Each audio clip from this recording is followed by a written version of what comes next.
Ready?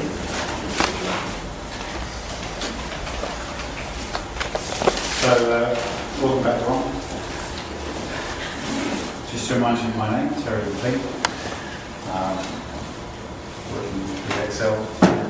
So just, I'll be taking the Italian for tomorrow. So, start off this session. I hope it's going to be a really impactful session. You enjoy it? What's happening?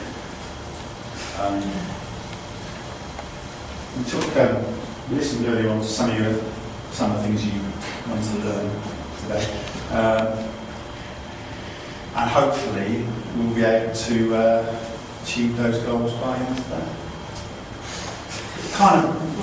It kind of works out. It's you've got, look at this slide here. Training session part 1, breakout groups.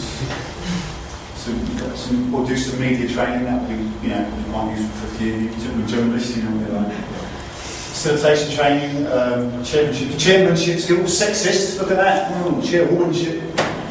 Can't say anything these days, can you? Handling skills. What's that? Handling. Yeah. So it'll be around this sort of thing. That'll be kind of what we're going to do. It's 4 of us and not many of you, so it's going to be great.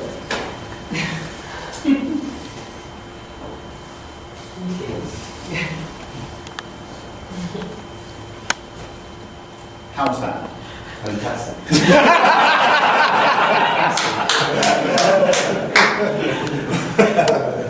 Now, I want to question here, what was going on in your head? So I know some of you got it, but what was going on in your head when that was happening? He's a really good actor. No, really, what was going on in your head? That. That. It's possible. Yeah. In what sense possible? So the visualization also. So Isabel's already seen people like that.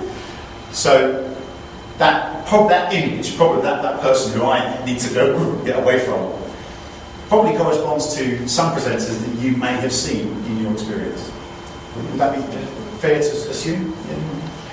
Exaggerated, perhaps, but then perhaps not so exaggerated in some others. So, with the memory of that person in your head,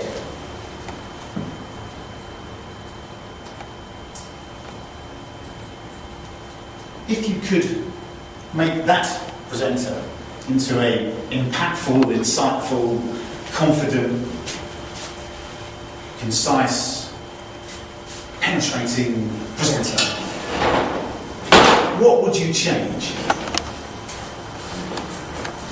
Flower arrangement. Yes, it's kind of like this.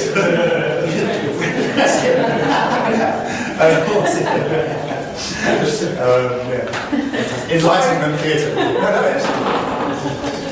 Yes. What would you change? Body language. Body language. Okay. Can you be more specific in that sense?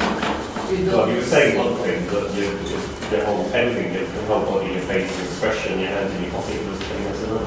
Okay, so saying one thing and doing another, so incongruence. Does that make sense? I'll say it with that. Yeah, incongruence. You don't show the slide. Oh, reading the slide, yes. Yeah. I had one detail, my colleague Ralph gave me a little detail to help me do that, which was I forgot to use it, which was a laser pointer.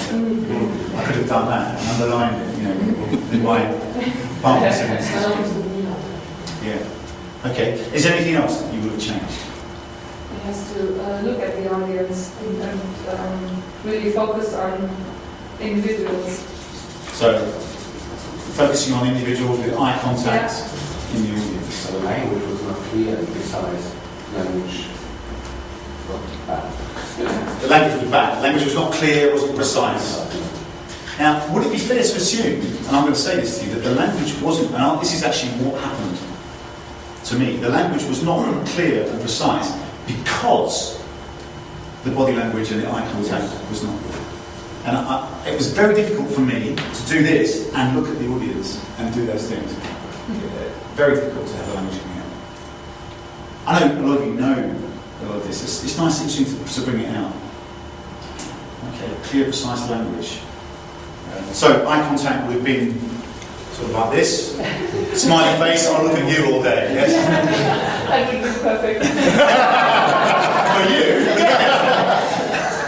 I don't know if this has happened to you. I mean, it happened to me when I present sometimes. I would feel left out. Tina would feel left out.